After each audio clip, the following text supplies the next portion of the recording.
রাত ৩টের সময় হঠাৎ আমার গার্লফ্রেন্ড ভিডিও কল দিল। কিন্তু সমস্যা হলো, ও তো ২ দিন আগেই মারা গেছে। বাইরে ঝড় হচ্ছিল, পুরো বাড়িটা অন্ধকার।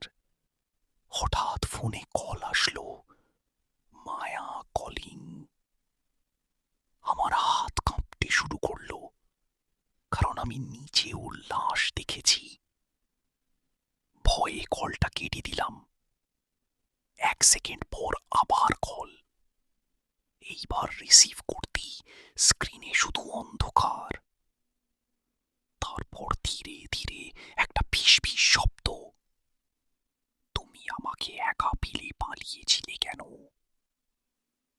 আমার বুক জমে গেল, কারণ ওই দিন বিকেলে অ্যাক্সিডেন্টের সময় আমি সত্যিই ওকে ফেলে পালিয়ে এসেছিলাম।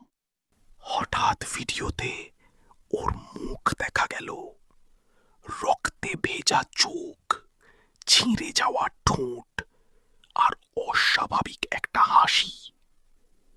ও ধীরে বলল, আমি এখন তোমার দরজার বাইরে।